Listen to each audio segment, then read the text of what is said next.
Hey everyone, and welcome back. Aaron here. We are going to get started with painting. So this is our warm-up here. You can see I have a few more brushes than you have in the kit, but you can use whichever ones you like. I have some water, paper towel to dab things off, and then I have my ink here. Okay.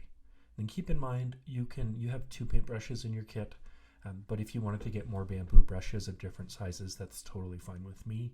I just want you to use something that you enjoy. Okay, so I'm opening the ink right here and I'm setting that cap aside. We do not want to touch it. It is incredibly messy. Okay, so now that we have that off to the side, we are going to get started with some mark making, getting you comfortable with how this is all going to go down. So I'd like you to copy what I do here. Keep in mind though, you can take your own spin on it and I would highly encourage it, but I'm just dipping here and brushing that ink off. So for this exercise, we'll want to use solid black ink. We won't want to dilute that, and you can see I'm just brushing it off. And I want you to grab a sheet of paper and just practice line making. So here I push very lightly, then hard, and then lightly. And notice how I'm holding the end of the brush. We never, ever, ever, ever, ever, ever underlined, bold, size 50 font, red, blinking, want to hold it like a pencil. This kind of brush demands that we're very loose and free, and so we should be holding it by the end. There are some exceptions I'll get into, but I'd like you to just practice on a sheet of paper before we move into the actual exercise. Okay, and then feel free to take your brush and clean it off with water occasionally. You don't really need to do that. I'm just showing you here, if you dilute it, it creates a lighter value. And so value is one of our key pillars of this project, and that is just the darkness of pigment and what we're seeing. So we want to make sure that we have some variation in our final. Here in this exercise, we'll only be dealing with black. Okay, so I am going to do an abstract image, and I would like you to look at what I'm doing here, and I would like you to not copy it, but be inspired by it and create something that's similar. It does not need to be a carbon copy, and it shouldn't. I want you to create an abstract line drawing. It can be similar to mine, that's totally fine.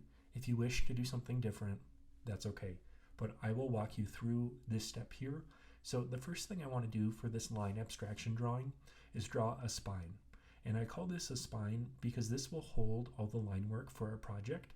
And you can see here, I'm being a little free with it, making some parts thicker, some parts not, and make sure to get that variety in there. It's totally okay, and remember, there are no rules in art, and we're here to do our own thing. Of course, I want you to meet the project guidelines, but know that your own spin on things is always okay.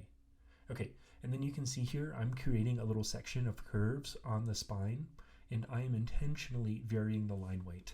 So I want you in your abstraction drawing to vary that line weight. So we're going to have multiple of these that we'll use for practice, and the quantity is listed on this Canvas page under the video, but you can see here I'm speeding things up. So I want a certain part of the line to be thicker, and there really is no rhyme or reason beyond practice, but I'm creating almost a fluid drawing here. It looks like a piece of ribbon that has been folded and tossed around. It's totally up to you on how this works, but this is what I like to do when I'm working with a new medium. I usually do this line abstraction drawing, and to be fully transparent, I actually did a drawing like this in middle school, and it was super huge, and it's actually what got me into drawing.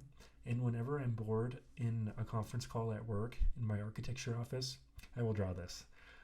And I've been doing this, oh man, I don't want to tell you how long because then you'll guess my age, but I've been doing it for a very, very, very long time. And this abstraction is just fun to get to know a new pen. It's almost like an introduction, like, hey, Bamboo Brush, nice to meet you. Let's see what you can do. And then one thing I want to emphasize in this class, so the first thing is your creativity. You are always welcome to take your own spin on things, and I'll have a caveat to that: within reason. It has to meet the project guidelines and rubric, so you must read the guidelines on the Canvas page and the rubric to make sure you're fitting into that. If you want to take a different abstract approach on this, that's totally fine. I am just looking for line variation. Okay, and the second thing is make sure to fill the page. Students are so scared to fill the page, but in this class, we're going to break that stigma and we're going to fill it. So do your best to always fill the page, whether you're running off or you're leaving a clean little white border, that should work. But if you have any questions or anything pops up, go ahead and message me on Canvas, and I'll see you in the next one. Thanks.